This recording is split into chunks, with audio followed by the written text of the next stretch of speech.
Welcome, welcome. This is the Catholic Mass Iceberg.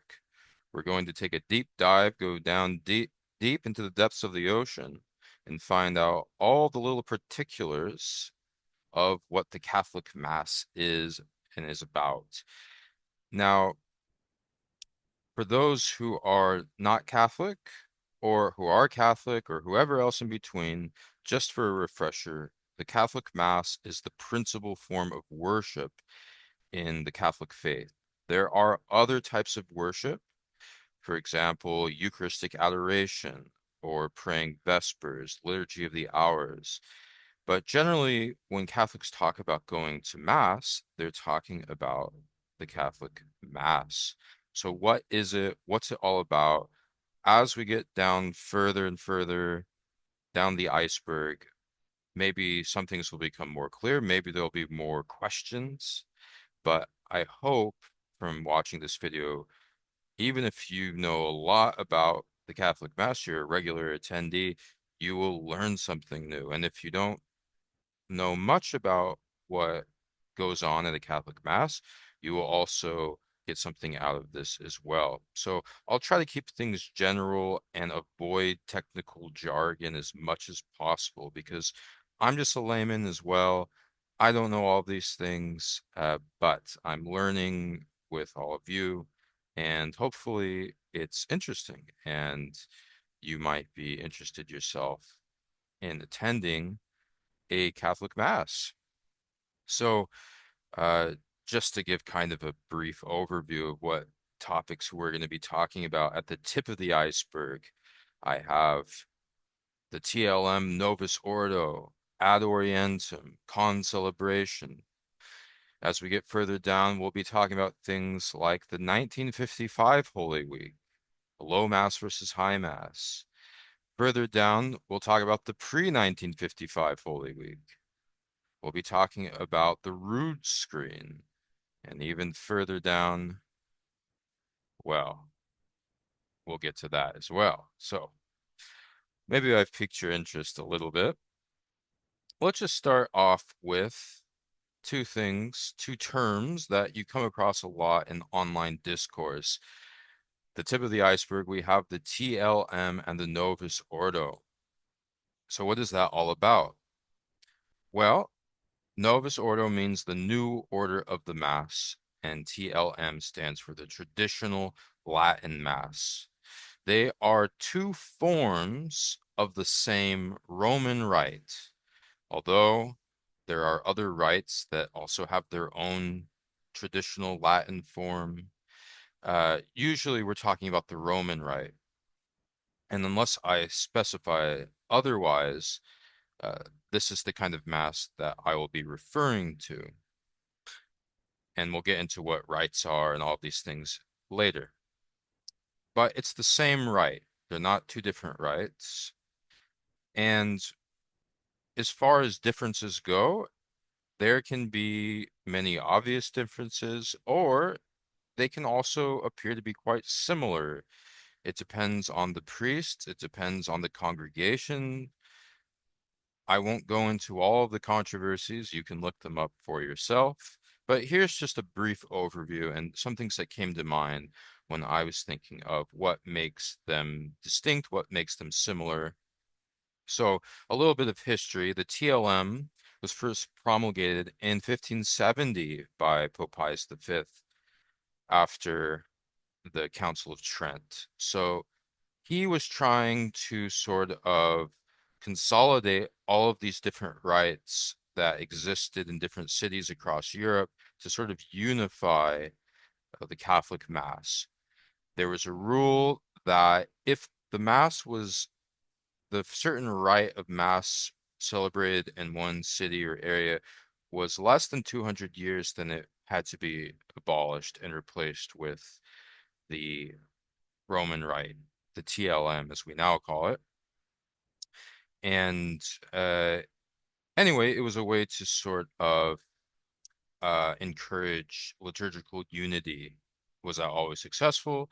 No. And there are older rites that still exist to this day. that are similar to the TLM, but are not exactly the same. The differences we'll get into in a minute. Now, the Novus Ordo was first promulgated in 1969. The last Tridentine liturgical book was published in 1962, and there's a few years in between that we'll talk about. That's an interesting, a very interesting decade, the 1960s. But in 1969, the new Mass, the Mass of Pope Paul VI, was promulgated. And what exactly stayed the same? What changed? Well, the structure was pretty much the same. You have two principal parts of the Mass, the liturgy of the Word and the liturgy of the Eucharist. In the Latin Mass, that's called the Mass of the Catechumens and the Mass of the Faithful, okay? The liturgy of the Word is revolves around scripture readings, the epistles, the gospel reading, of course, and then after the gospel, there's a homily.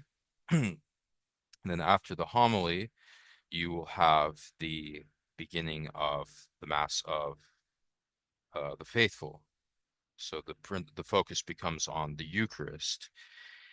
And that's the same in both forms. So there you go, similarity. Now, one big difference, though, that I don't think enough people talk about. A lot of the times people focus on aesthetic differences. What are the kind of vestments people are wearing? What's this the style of chant, etc. But a huge difference, a huge change that happened was the Novus Ordo allowed for concelebration and I guess you would call it co-consecration of the Eucharist. If you go to a a Novus Ordo Mass, you might see multiple priests on the altar, all, with their hands up like this, all saying the prayers of consecration. In a traditional Latin Mass, there will only be one priest saying the prayers of consecration. And here in this picture, this is a solemn high Mass. So he's being assisted by a subdeacon and a deacon. We and you can have a deacon, of course, assisting in the Novus Ordo, but the order of subdeacon has been abolished. You also have the language difference. Of course, the name suggests that the traditional Latin Mass is in Latin, and this is generally true, although you can go to Latin Masses where readings are in the vernacular as well, or the reading will be in Latin and then in the vernacular, or only in the vernacular, or only in Latin. This is my experience. And the Novus Ordo, most of the prayers are going to be in the same reading, the same language as the readings, so the vernacular language. Some parishes have the Novus Ordo in Latin, but that's quite rare. So uh, you're probably better off if you want to hear Latin prayers and readings and chant. Going to a traditional Latin Mass might be more of an assured way to do that. There's a different amount of prayers said in the TLM, like the prayers at the foot of the altar and before a mass, even like the asparagus, which we'll talk about later, the sprinkling rite. While in the Novus Ordo, if there are extra prayers, they're usually said within the context of the liturgy. They're added. I wrote ad-libbing because during a Novus Ordo Mass, priests have more liberty to sort of talk with the congregation in a way that is impossible in the traditional Latin Mass. I'm being careful with my words here. I don't want to inject my own opinions. I just want to describe what happens. And to be honest, a lot of ad-libbing is liturgical abuse, but uh, good luck telling a priest that with a lot of confidence, who's also in charge of liturgy. This is the case where I currently live. But we have a lot of great priests, so I'm not complaining about that. The traditional Latin Mass is generally ad orientem, facing the east, which means that the priest will, for a majority of the liturgy, will be facing the altar, and the people will be facing with the priest. The Novus Ordo is generally versus populum, which means facing the congregation towards the people.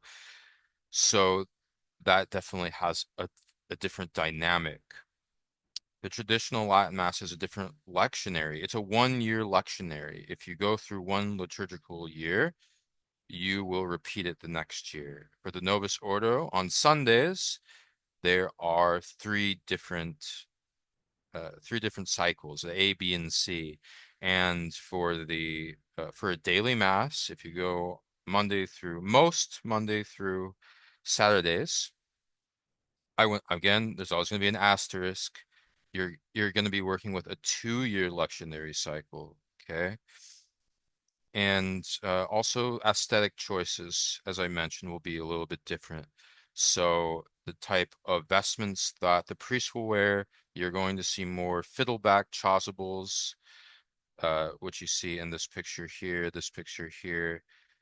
Um, Berettas, their hats. For priests, there'll be black hats, and they might have be decorated in various ways. There might be a little ball on top of it. I don't know what you call that thing. And for the Novus Ordo, generally the priest will wear these what are sometimes called Gothic chasubles, or these other priests are only wearing their stole. They don't have a chasuble. Maybe at that church they said, "Hey, let's have uh, Father so and so and Father so and so. You guys can celebrate, but we only have a couple chasubles, so wear your stole." That would be my guess. Otherwise, the priest should be wearing a chasuble. The celebrating priest should be wearing a chasuble during Mass. So, I hope this sort of gives you a brief idea of the differences. And if you're still listening, I'm very thankful because it means that I've piqued your interest. We're talking about something where we can finally start to deep dive further. So, next up, we have this idea. It's a truth. It's a true idea that Mass is a representation of Calvary.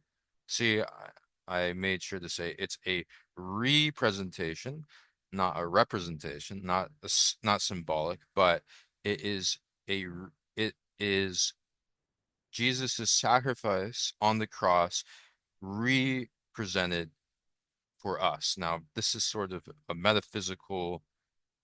uh metaphysical teaching that I am not qualified to discuss further. Here's the Catholic Catechism, which says, the sacrifice of Christ and the sacrifice of the Eucharist are one single sacrifice, meaning that it's not Jesus being re-sacrificed. This is a common charge against Catholicism that the Catholic Mass somehow re-sacrifices Jesus, which is not true. The victim is one and the same. The same now offers through the ministry of priests, who then offered himself on the cross. Only the manner of offering is different. And since, in this divine sacrifice, which is celebrated in the Mass, the same Christ who offered himself once in a bloody matter on the altar of the cross is contained and is offered in an unbloody manner. So, it is the same sacrifice on Calvary, but it is being offered in a different manner. You see here this artistic representation. This part of the Mass is called the elevation, right after the consecration of the offering. So what was once bread and wine is now Jesus's body and blood as it was offered on the cross. And so when the priest here is lifting the consecrated host, you see here the crucified Christ. And again, on this side, with all the angels and saints in heaven here simultaneously in worship. And so that is what worship means for Catholics. We say that the Eucharist is the source and summit of our faith, and this sort of sacrifice is the highest form of worship. It's a true form of worship because also after the host is offered as a sacrifice, we too commune. This is why we call it communion as well with the sacrifice. So I believe this goes back to Old Testament, the old Jewish forms of sacrifice where a lamb would be offered as a form of sacrifice, taking on the sins of the faithful, an unblemished lamb like Jesus, sinless, and then afterwards would be eaten. So we do the same or similar with Jesus in our Holy Communion, where the faithful and the priest receive that grace through Jesus' sacrifice. So, God, forgive me if I said anything wrong there. I'm not a I'm not a complete expert. Again, I'm just a layman. So, please correct me if I'm wrong. Next, we have something that many cradle Catholics will be familiar with. This phrase, and also with you. Now, here we have a priest here saying, Dominus vobiscum, the Lord be with you. And the response to the Lord be with you, of course, is with you, which is, what is it? Well, if you go to Mass and somebody looks a little embarrassed because they said, and also with you, and everyone else is saying, and with your spirit, then you know they haven't been to Mass in a number of years. And also with you was a translation in the early 70s of the Latin et cum spiritu tuo, and with thy spirit. Now, why did they translate and with thy spirit as and also with you? I don't think anybody knows, really. But this way of responding to the Lord be with you was also used in different Christian churches and Protestant churches, Anglican, Lutheran, Methodist. And I believe in some of these Protestant churches to this day, they still say, and also with you. But in the Catholic Church in America and the English-speaking world, it was agreed that the language needed to be more accurately translated from Latin. So, for example, one of the prayers of the Mass is called the Sursum Corda. In Latin, the priest will either say or chant Dominus vobiscum, the Lord be with you. The people will respond, Et cum spiritu tuo, and with your spirit. And then lift up your hearts. We lift them up to the Lord. Let us give thanks to the Lord our God. It is right and just. Before it is right to give our thanks and praise. So it was less of a literal translation like dignum et justum est. It was decided, let's stick closer to the letter because for theological reasons, once we start changing the language around, this is a problem with vernacular language. The meaning tends to shift over time. So if we stick to Latin, where it's a language that evolved into a bunch of different languages, but the written language is the same as it was 2,000 years ago, then we can just go back to the Latin and say, this is what the Latin says, this is the meaning in Latin, and okay, now we can remove controversies from misunderstandings and mistranslations and et cetera, et cetera. Now, something else that people have a misunderstanding with is the pride of place of Gregorian chant. So this chant, this is the Kyrie eleison. Kyrie eleison, Lord have mercy in Greek. Of course, this is why when I say Latin Mass, it doesn't mean that all of the masses in Latin. We also have Greek, like the Kyrie eleison. But the Kyrie eleison, if you go to a high mass, should be chanted or sung. And Gregorian chant was deemed by a number of popes, including Pope Pius X, to be the most apt or sacred form in Catholic liturgy and the Roman Rite.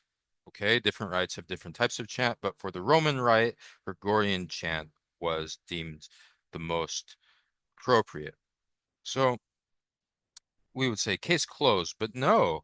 Um, what happened was many, many parishes across the world, they would say a low mass, which is a spoken mass, but sung masses, you need to learn how to chant. And so, for whatever reason, it was more of a rarity in some locations. I apparently in the United States, this was the case. So if you went to a Sunday mass, you're going to hear a low said mass, but sung masses had sort of a foul reputation because I guess the people involved were just no good. Now, this isn't what I've never experienced.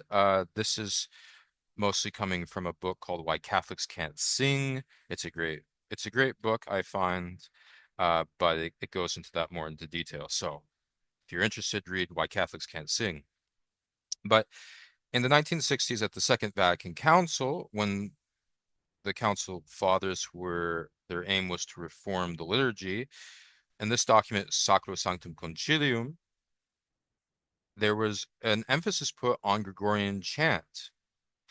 And specifically here in 116, it says the church acknowledges Gregorian chant is specially suited to the Roman liturgy, the Roman rite.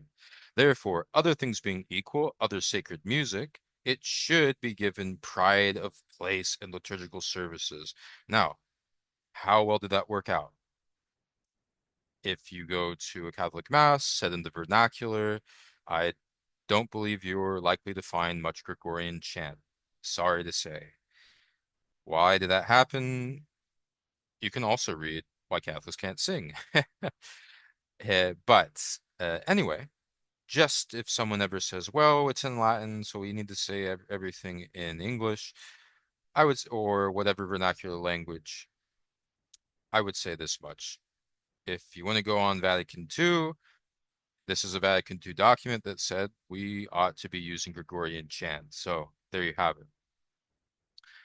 Now, I've been talking a lot about the Mass and things that happen during the Mass and music and etc. But what is the purpose of Mass? Why do you go to Mass? If you don't know, you're going to be probably bored.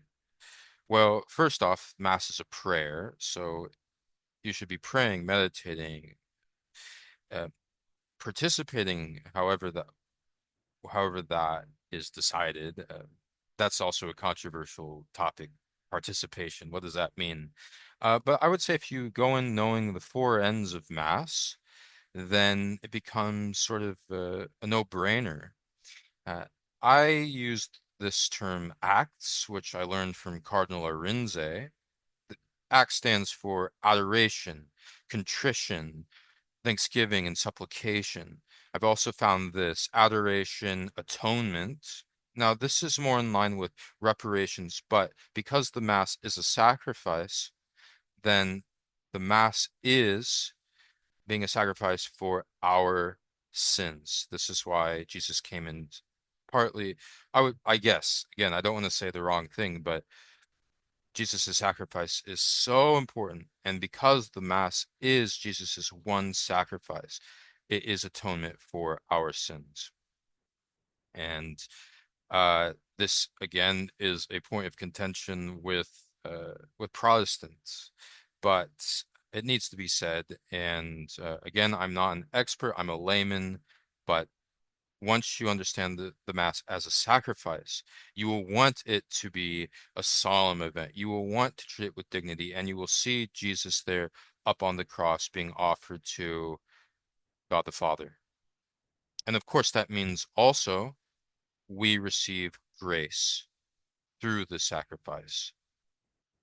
Thanksgiving, of course, communion, the Eucharist is called the sacrament of thanksgiving. We're giving thanks to God. Thank you so much for this grace. And petition, this is what the S in Acts is, supplication, petition, asking for asking God for specific prayers, such as, well, maybe you know somebody that's sick. Maybe you know somebody that you you believe is in a difficult situation in life, struggling financially. Take your pick, right? Prayers for conversion. Okay. That's all that is. Those are the four ends of Mass.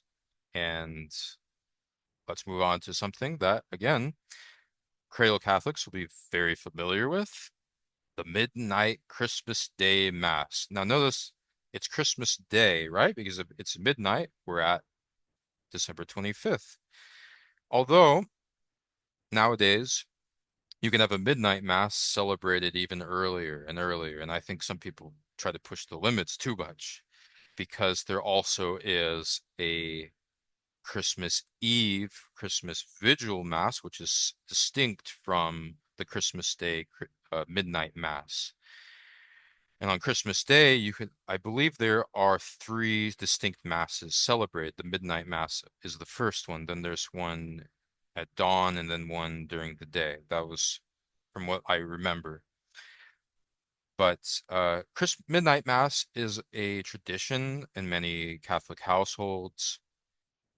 In fact, many people might not go to mass so often, but they'll be damn sure to go on Christmas Day.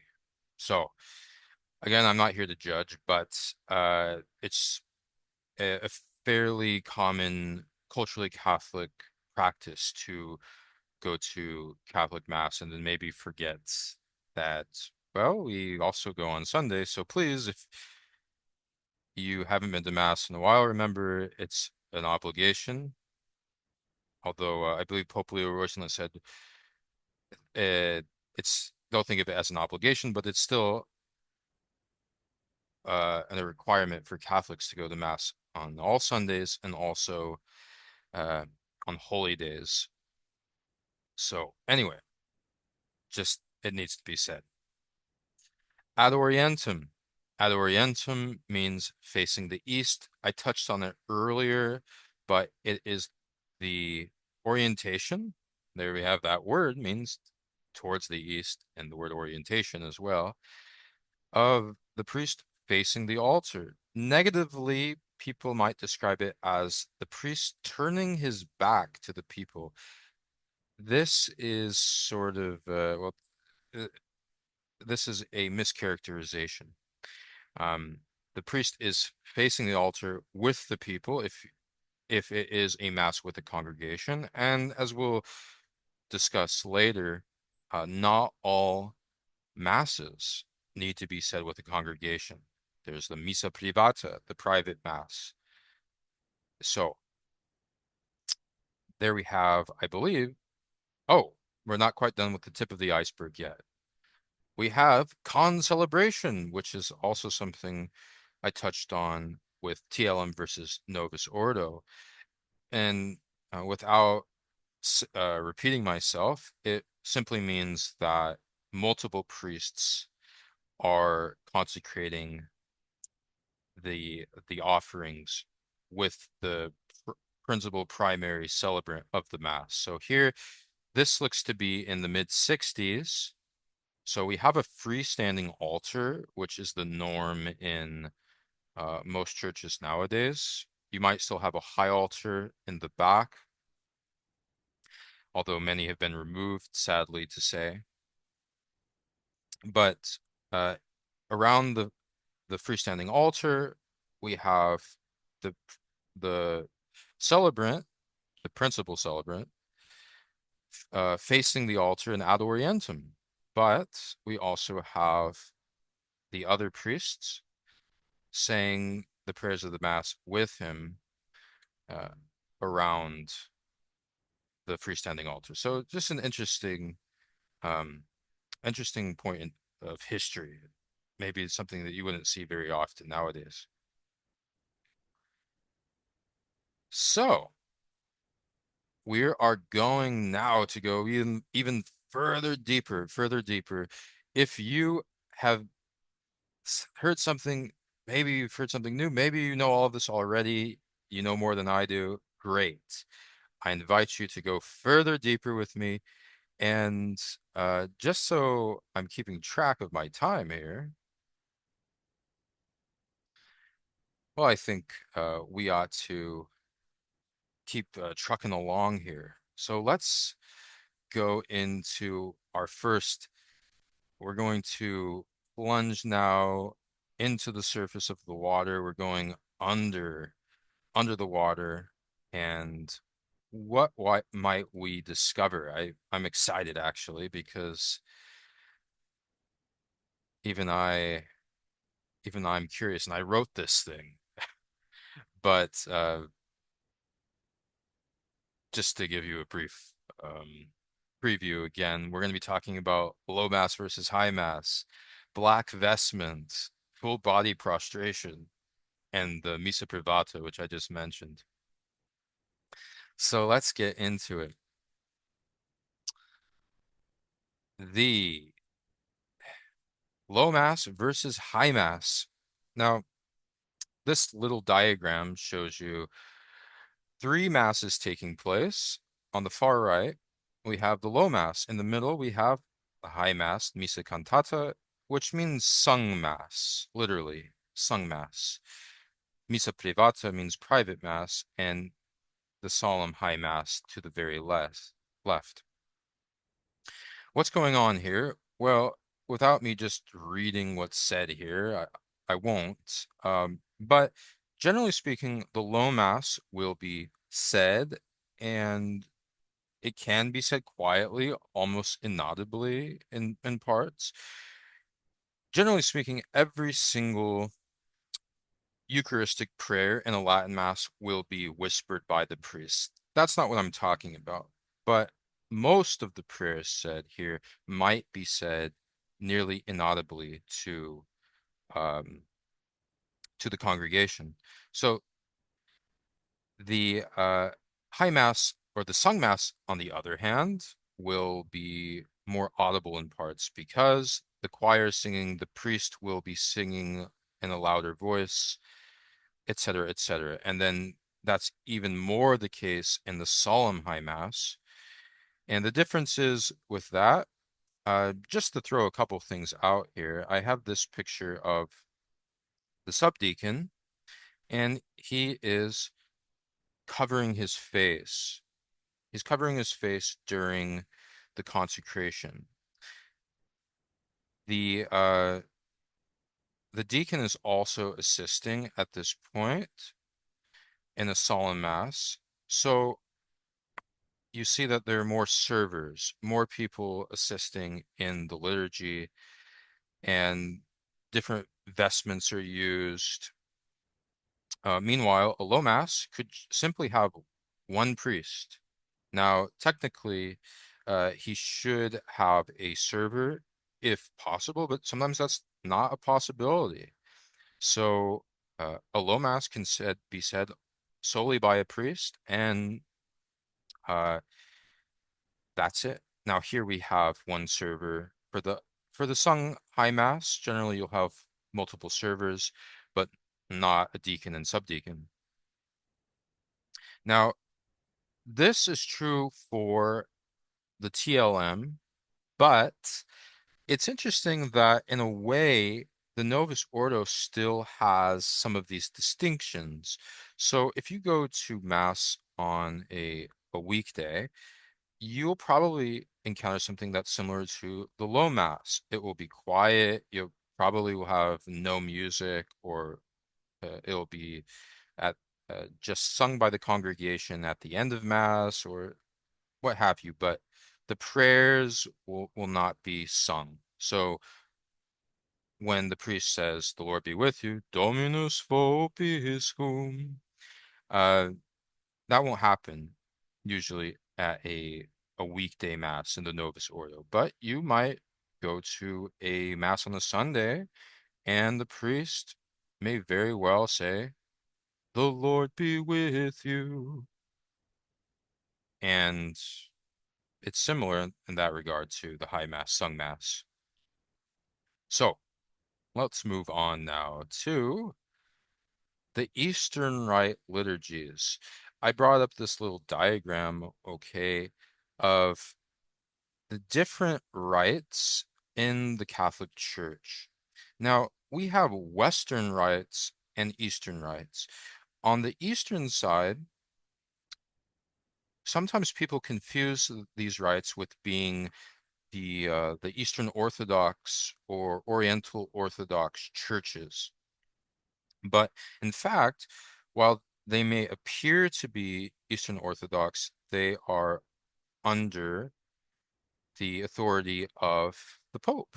So they are indeed Catholic, but they preserve their particular liturgical customs and rites and everything else in between.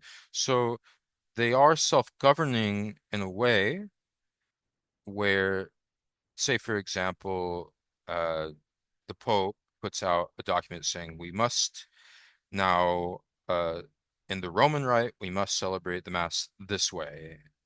Maybe there's a restriction on the traditional Latin Mass as it's happened, but the Eastern rites, it's a different rite, so they're not affected by what's happening liturgically. Um, it looks this looks an awful lot like what you'd see in a Russian or Greek Orthodox divine liturgy. And in fact, these churches have been um, encouraged to follow in the traditions of the past, rather than, as we may talk about later, Latinizations, which means the liturgy starts taking a little bit from the Roman Rite, a little bit, and this is kind of a matter of controversy. Some of the Eastern rites are more influenced by the Roman Rite, some are less so. Some have been told to remove the Latinizations in recent years. It's a controversial subject. My opinion on it is, well, I want those church bodies to decide what's best, what works best for them, and I'll stay out of it. Now, something that you may not have seen often is black vestments said during Mass. Now, there's a reason for this. One, black vestments were used for special liturgies like All Souls Day, Good Friday, and also for funerals. But apart from that, if you went to Mass, uh, you would see a lot of green in the Roman Rite, maybe some red, maybe more white, but and a lot of violet for Advent, but black a little bit rare. Now, with the Novus Ordo changes, black still is on the books, believe it or not. Black is still on the books. Now, if for some reason the church doesn't have black vestments, they're allowed to use violet. And I think this is part of the reason why, if you attend a Novus Ordo, maybe they say, well, we already have violet. Let's not order another set black. Uh, if it's a waste of money. I don't know. Okay. Um, Personally speaking, I think black is very impactful. It sets a message of, again, a solemnity to the liturgy. So it's uh, something that should be preserved and not tossed aside. And speaking of things that should be preserved and not tossed aside, are altar rails. Altar rails, depending on the region, depending on uh, the form of the mass or rite, the altar will have this rail, and maybe there might be a little door in the middle. I don't know what you call that little door, but essentially it's used for receiving communion. So the faithful will kneel at the altar rail and receive communion in that way. I went to a Novus Ordo Mass in Portuguese in Macau at the cathedral in Macau, and people received an altar rail there. Sometimes people associate altar rails with only the traditional Latin Mass. That's because the traditional Latin Mass preserved this custom, while in the Novus Ordo, while again, a it's not a rule that you cannot have an altar rail. Many churches began removing them, and uh, there was an exception granted. I believe it first started in the Netherlands for the faithful to receive communion on the hand standing. And then that exception spread across the world, and many churches removed their altar rails or stopped using them for communion. But it's beginning to make a bit of a comeback. And again, this is not without controversies. I'm not going to get into that. I'm sure you're familiar, or you anyway. Let's move on to a happier topic. But I am pleased that the church architecture, when a church's architecture preserves the altar rail, because they can be quite beautiful. Next, we have the aspergisme. The aspergisme goes along with the Vidi Aquam. The Vidi Aquam is a prayer said during the Easter season. The Aspergisme is chanted uh, on any other season of the year before a sung mass. So this is also something that is said primarily in the TLM, but there's always exceptions. It can be said in a Novus Ordo if it replaces the penitential rite of that mass. So instead of the Confiteor, um, this the sprinkling rite is done. And my personal preference is to have both, but what can you do? The Aspergisme, I think, is also quite rare in Novus Ordo masses, although it can be done. It should be done. Um, if you go to a sung Latin mass, you are likely to encounter this, and it happens before mass. So the priest here is wearing a cope, not his chasuble. Uh, he's carrying this uh, instrument called an aspergillium, which is filled with holy water, and he is sprinkling the faithful in attendance while the choir and also perhaps the congregation are singing the chant of the Aspergisme. Um, you can look it up. You don't have to listen to my voice. I'll try to again keep this brief, but it's a beautiful, beautiful chant, and so is the Vidi Aquam. This is Pope Benedict the 16th uh, during Mass saying during the Aspergisme in a Novus Ordo Mass. Here you can see though he is wearing uh, what I would I would say is a chasuble, not the cope. Next we have the Roman canon. So here we'll be talking a lot about cannons and missals, but I assure you this isn't a military distinction. This is why spelling is important.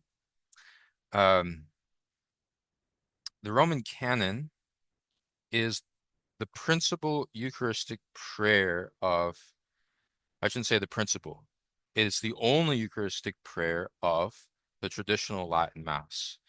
In the Novus Ordo, it's referred to as Eucharistic Prayer 1, and then there are multiple options.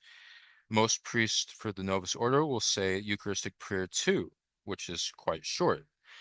If you want to say a quicker Mass for whatever reason, that's what people go for because the Roman Canon is a bit lengthy. But um, one thing I will mention again that this prayer is generally whispered, quiet during uh, the traditional Latin Mass, while the Roman Canon could also be chanted or sung by the priest in the uh, the Novus Ordo Mass. So, what's better?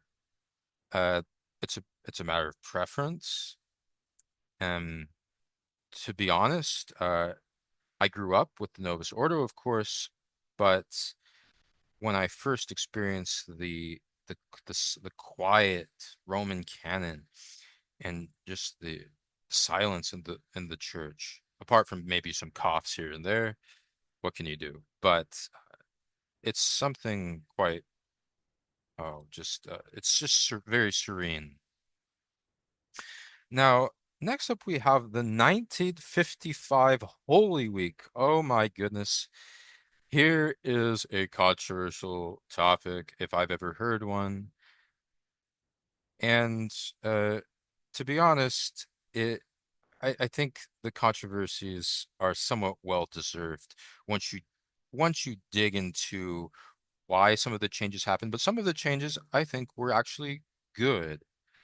For example, having the mass in the evening, seeing this fire being burnt in the evening and having the candles lit in the evening makes a lot of sense. It was a change that happened from the pre-1955 Holy Week, where the Easter Vigil Mass, in the Easter Vigil Mass, would be said during the day, during the morning. And during the 1955, it was said, well, we could have these liturgies said at different times during the day. So those three would be, of course, Holy Thursday, Good Friday, and the Easter Vigil. So, in terms of what's better, I've attended a pre-1955 Holy Week, uh, Holy Week, so Holy Thursday, Good Friday, and Easter Vigil at in the evening, or for Good Friday, it was in the afternoon. So I think that was a fine change. For Well, other changes happened. Uh, Essentially, the biggest changes were with the Good Friday liturgy, which was called Mass of the Pre-Sanctified. And during the pre-1955 Good Friday, you would have things like incensing the pre-sanctified Eucharist. It's called pre-sanctified because the Eucharist was sanctified the night before on Good Friday. But and this is true from the pre-1955 for the 1955 Holy Week, even with the Mass of Saint Paul. But there was an attempt to strip down certain elements that made it seem like a mass. So the vestments that were used, the chasubles, um, and again, whether was good or not, I th I would say this much: the the pre-1955 that has black vestments, it's solemn like a funeral. It leaves quite an impact, especially when there's the elevation of the host. It's one-handed. There's incensing of that host, and then only the priest will receive communion, and then it's done. The the liturgy, the Mass of the pre-sanctified, it's done. It ends. Quiet. It's eerie in a way. So anyway, the 1955 Holy Week was an experiment in, well, what changes can how can we tinker with the liturgy? What needs to stay? What can change? And essentially, this was the precursor to the reform of the 1960s of the Roman Rite. This was sort of like the experimental stage. Okay, now we've been talking about a lot about the Roman Rite. What are some of the other rites? Well, apart from the Eastern rites, we have many different Western rites historically. The largest is probably the Ambrosian Rite. Now, I say large, uh, but I would say compared to a lot of these others, such as the Dominican Rite or the Mozarabic Rite, which is celebrated in Toledo, and the Ambrosian Rite still is quite prominent in its diocese, which is in Milan, the Diocese of Milan, but I believe also in other areas in that region of Italy and in parts of Switzerland. So, what makes the Ambrosian Rite different? Well, it is, you can see here, this is the Duomo, the Cathedral of Milan. For instance, the liturgical season for Milan, the Ambrosian Rite, is quite different. There's 6 weeks for Advent. In Lent, there is no Ash Wednesday, no masses are said during Fridays. Uh, you have different liturgical colors that are used. They uh, do not use violet, to my understanding, but use a different shade of a kind of purplish brown. I believe the term is morello. Uh, don't quote me on that. I could be saying it incorrectly. And also black, from what I've read. I haven't attended an Ambrosian Rite mass during Lent, but mass and during Lent is uses a lot of black, while in the Latin Rite we like to use violet as the penitential color. So there you have it. Now, this is a beautiful picture. This is Novus Ordo, um, but it is, you see this something that is different from here. This is the 1955 Holy Week, Good Friday.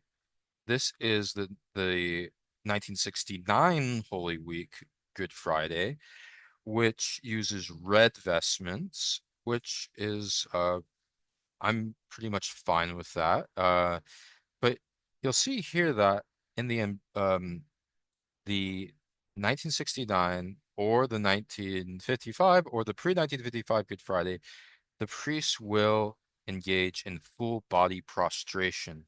Now, this is something that is a bit of, there are many different postures that we take during the Mass, especially the priests, but also the faithful, whether it be genuflection, getting down on one knee, or bowing, or making the sign of the cross, sitting, standing, kneeling. Prostration is a bit less common, and it may be because we're stuck in pews. In the West, prostration has sort of fallen out of use, while I think prostration is much more common in the East. But uh, there are exceptions. So during the Good Friday liturgy, the priest will engage in full body prostration. This also happens during the following day at the Easter Vigil, at least in the pre-1955. And this also happens at a very important day in a priest's life, his ordination. So you'll often see priests uh, wearing uh, without uh, in prostration.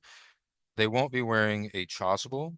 Uh, but they will be in full body prostration before an altar before they are uh, ordained.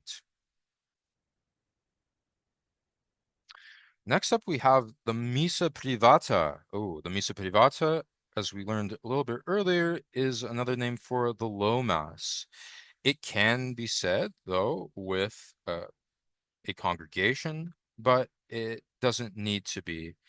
So, especially you imagine in monasteries, in places where they had many priests before the days of concelebration, you'd have many side altars in churches so that priests could say mass every day. And side altar masses have sort of fallen to the wayside in recent years because of the advent of concelebration. But if you ever have a chance to sort of check in on a side altar, Missa Privata, it is quite special and beautiful, and definitely not something that should be abolished. Now we are getting further and further down, my friends, here on the iceberg. We're at the bottom of the iceberg, and just to sort of go over what's coming up here, we'll be talking about the pre-1955 Holy Week and the Mass of the Pre-Sanctified, Latinizations and Eastern rites, the pre-Tridentine Mass. And I'm going to keep going here because I'm feeling great. I have been, I feel like marathoning this. So if I seem, a little bit loopy, well, that's just part of the process, guys. That's how I roll. We're at the 1954. Now, I should say pre-1955, but 1954 was uh, not the last year that this mass was said, but it was the last year that it was universally said in the Roman Rite. So Holy Week is a big deal in the Catholic Church. This is the week before Easter. It starts with Palm Sunday, and then we make our way towards Good Friday, which is a solemn, sad day of the utmost importance in our faith. And as we get closer and closer to it, the the liturgy, the way that we celebrate and worship our crucified Lord, it changes in a way. There are many, many changes that occur inside the church. For example, statues, uh, different parts of the church will be covered and veiled. You can see this here on the side here. These statues are covered up. You have traditions such as the stripping of the altars on Holy Thursday, where any decorative elements, any tablecloth, any candles are removed at the end of the the Holy Thursday Mass. The bells, instead of bells, we now have what's called the crotalus, which is a clapper, because bells are a joyous sound. So now engaging in the solemnity and the tragic nature of Good Friday, the bells are gone. But what changes happened, I would say, that were most drastic, other than allowing for mass to be said at different times of the day. Uh, we have, for instance, uh, I went a little bit into some of the Good Friday changes, such as using black vestments, chasubles. Here we have the elevation of the pre-sanctified, pre-consecrated host with one hand, but also there were minor changes, such as on Good Friday, you'll notice that that's the time when we see foot washing happening during the liturgy. But for the pre-1954, the washing could happen after Mass. It was a separate ceremony. Okay, that's not a huge change. The Good Friday changes, you can look at what happened, good or bad. Again, I'll leave that up to you. Uh, or more solemn or more beautiful, whatever. That's not the important thing. Um, but I would say that the rites were simplified of the Mass. So the the Easter Vigil of the pre-1954, I'll give you a concrete example. When the Litany of Saints is chanted, uh, every every response and so the saint's name will be chanted, and then the the response is pray for us. That's duplicated in the litanies of the saints in the Easter Vigil. You'll also have, I think, this stick, this candlestick. Sometimes it's called the Lumen Christi. Uh, you'll see it's a tri-pronged candle. Well, in the reforms, there is an Easter candle, which is still, of course, used in the liturgy of the pre-1955, but uh, I think removing this Lumen Christi, the tri-pronged candle, again, maybe it seems like it's an unnecessary duplication or whatever, but having the three sticks symbolizes the symbolism is so deep. Of course, we can think of the Trinity. Of course, we think of Jesus's 3 days in the tomb. So there's a lot to unpack here. But again, if you're interested in diving deeper, you can keep diving. You can keep going deeper and deeper. I'm going to move on now to an interesting topic that a lot of Western Rite Catholics might not be familiar with, which is Latinizations of Eastern liturgies. So again, good or bad, I have no dog in this fight, but I do find something quite beautiful about uh, this liturgical aid. This is probably used for children, although I'm sure adults used it as well. Um, but this would have been used in a Ruthenian Byzantine Catholic Church. This particular book was published in 1942, I believe. Uh, but here we see the vestments look a little Eastern, but we have kneeling from the server, and we have the uh, what to my eye looks very similar to what you would see in the traditional Latin Mass, the elevation of the chalice. But on the side, the language that was spoken was, uh, uh, I believe it was Ruthenian. So the Slavic language here to the side. We'll talk more about Slavic languages later. I think it's fascinating. But in the liturgy, in Catholic liturgy, something that people don't always associate with the Latin Rite, but this was not the Roman Rite, I should say Roman Rite, but similarities here were what people would call Latinization. So the this is very different, I suppose, from the Byzantine Rite here, which is more similar to what you would see in the Greek Orthodox Church, Russian Orthodox, et cetera, et cetera. But we have our own Catholic Eastern rites. And my understanding is since the Vatican Council, Vatican II, the church is encouraged to remove some of these Latinizations. And I think some I've heard saying fine, fair enough, and some I've heard are such as not praying the rosary before Mass, which I don't think I can agree with that. I don't think you should ever discourage a beautiful tradition. And likewise, Western Catholics can encourage uh, Eastern practices as well if they're beneficial. But uh, there you have it, Latinizations. There's Saint Josaphat. He there's a group that is, I don't want to say again, they're associated with the Society of Saint Pius X, and they're based in Ukraine. They're the Priestly Society of Saint Josaphat, who to my understanding, I couldn't find any clips online, but they still celebrate um, a liturgy with Latinizations. So I'd like to see it someday. So anyway, maybe you can reach out to the Priestly Society of St. Joseph if you would like to learn more.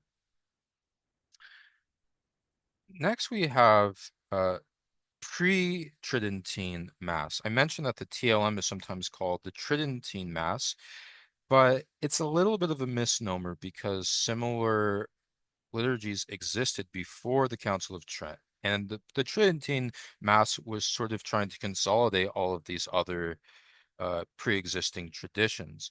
So when it comes to the pre-Tridentine liturgy, you're basically going all the way back from the late medieval era all the way to where maybe the split between East and West occurred, which would be, I guess, in the 6th century. And I don't mean the split in terms of any schism, but just when liturgy started to drift more, when the Western Church started to primarily use Latin and the East primarily used Greek or another language like Coptic, for example. There is a late medieval pre-Tridentine Mass on YouTube, which I'd highly encourage you all to watch. It's strikingly similar to what you would find at a sung Mass in as a TLM. But if you look up uh, pre-Tridentine Mass or 15th a recreation of 15th century Mass on YouTube, you'll find it, and it's beautiful. It's essentially a Mass. It's not actually a Mass because, to my understanding, the priest, he's a real priest, but he used a piece of wax for the host so that there's actually no consecration that takes place. Now, here's something that's quite interesting in the shift from the traditional Latin Mass to the Novus Ordo. As you can imagine, many people were not so happy with this abrupt change. The Agatha Christie Indult was a special permission that was granted by Pope Saint Paul VI that allowed certain congregations in England and Wales to continue using a Latin Mass in their parishes. But it was encouraged by this letter that was written by different, well, here you have it, poets, philosophers, musicians, architects, painters. So many people that perhaps weren't even Catholic, but they did see there was some beauty, something behind uh, the the traditional Latin Mass, and they didn't want to see it swept away as quickly as the few years that it came, and the Novus Ordo, I should say. And one of the signees was the famous mystery writer Agatha Christie. So the this is the actual indult of the letter that was signed off by this man here, Annibale Bugnini. Again, a bit of a interesting fellow. You could read up onto him, but he had a huge part in the Novus Ordo Missae, and he signed off on this letter that granted. Note here, though, what was granted was not the traditional Latin Mass of 1962 or before, but it was a sort of compromise liturgy that was used starting in 1965. This is called uh, the interim mass. And I think that's actually on our list, so we'll be getting to what that was all about in a moment. Uh, the rood screen.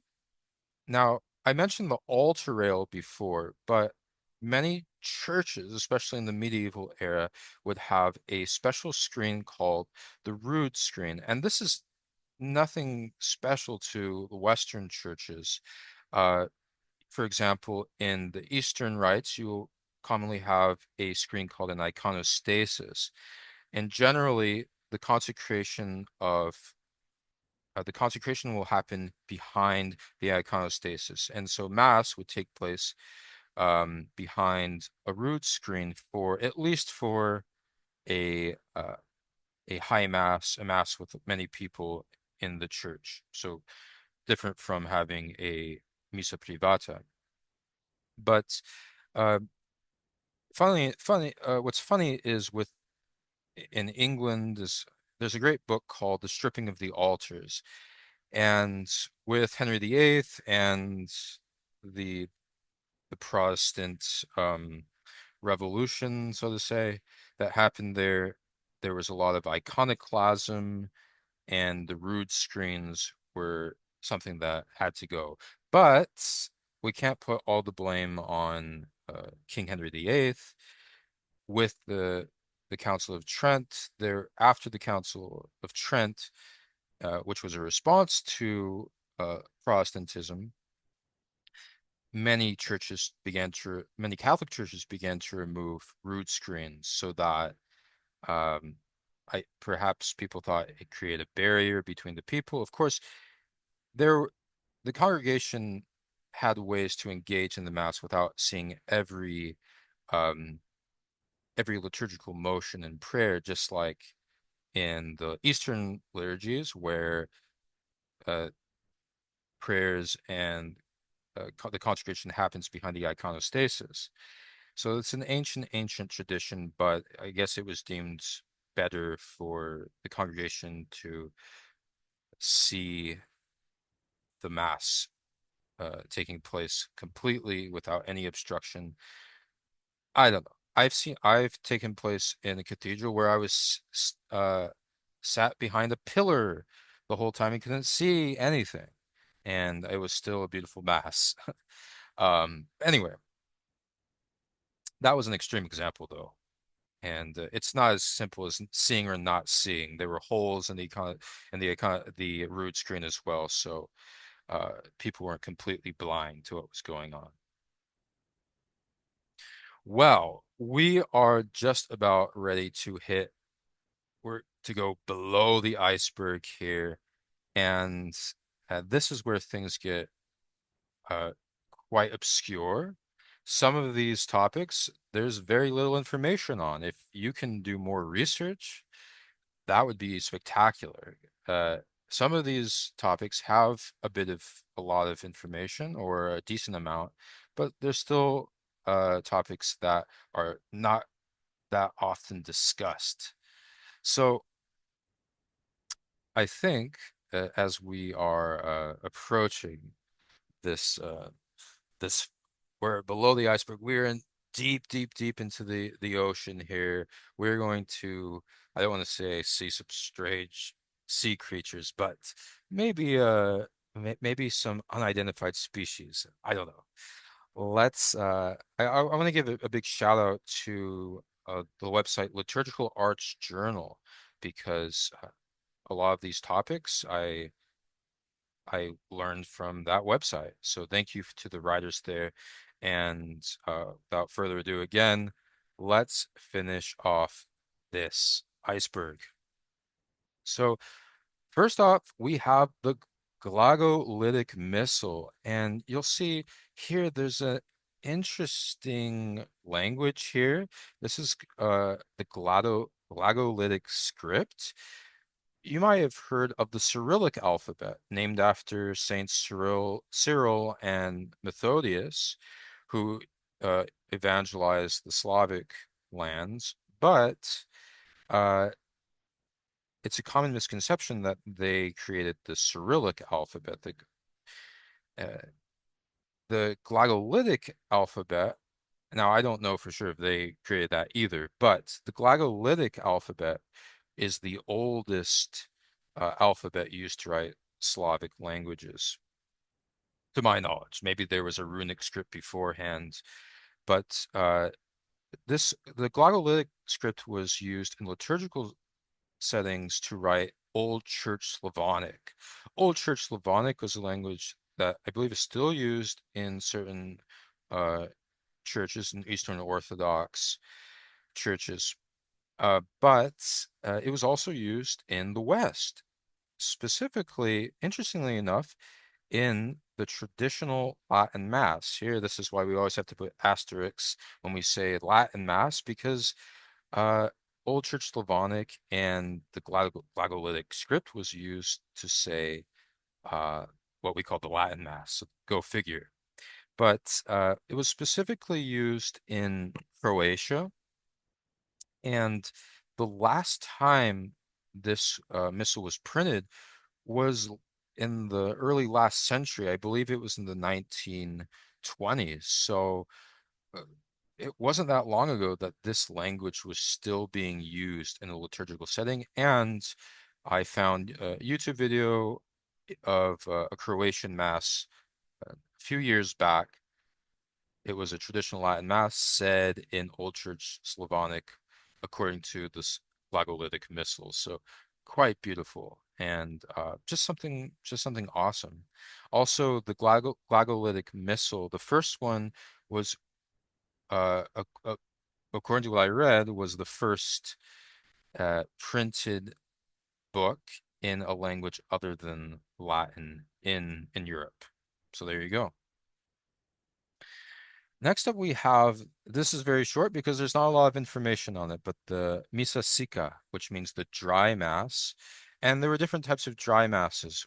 Apparently, if you were in a hurry for whatever reason, or if a priest had already said mass during the day, they would say uh, a partial mass without consecration and offertory prayers. So it was kind of a truncated liturgy without any consecration. The hunter's mass would have been said for hunters.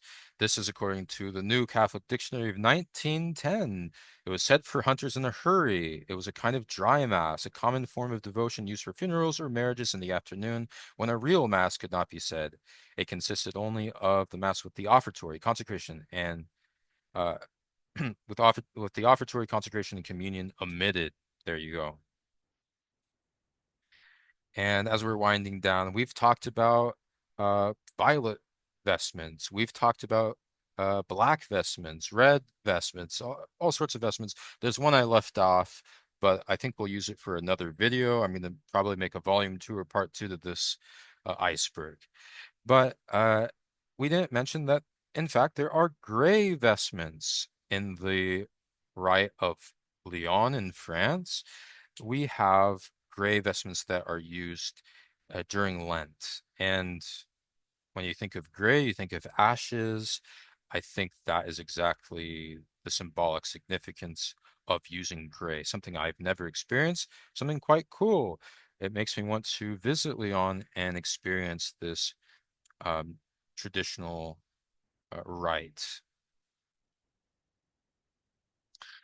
Now, here's something that is a bit you would think would be talked about more, but we mentioned the 1969 missile and the 1962 missile, but what was happening before that? Well, it was, I think, sort of a period of liturgical chaos. How do we change the liturgy according to the Vatican II documents without having an official missile promulgated yet? Well, there was a 1965 missile, which was, as we talked about earlier with the Agatha Christie Indul, was the one that was approved by Paul VI. But even though you could celebrate a very reverent, beautiful uh, mass according to the 1965 missal, it could also be used for some strange liturgical tinkering.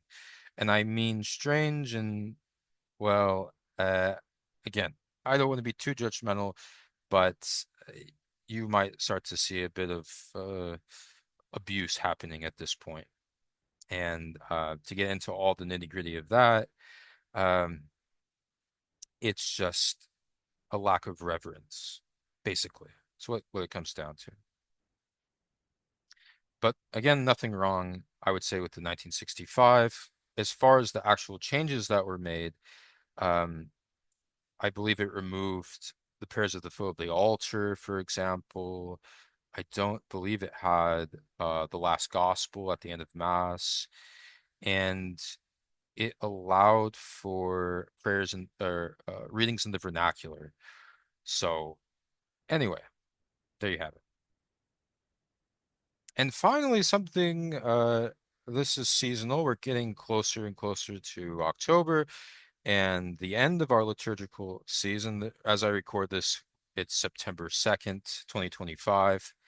But it's this is from an article I read on Liturgical Arts Journal, which is Black Vespers. Vespers, I wanted to talk about primarily Mass, but Vespers are chanted prayers that are said at different in the evening.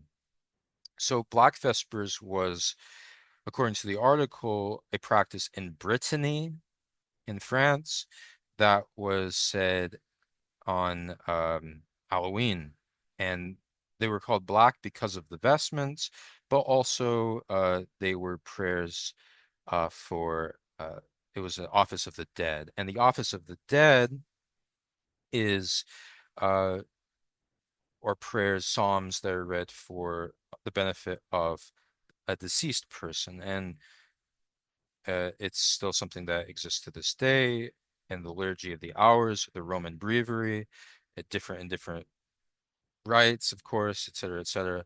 But one thing that's was removed with changes to the Mass in the 1950s, right? The reforms began before Vatican II. One big change was certain octaves or 8 days of a certain mini season in the liturgical calendar were removed. And part of this was the removal of different vigil nights, vigil masses.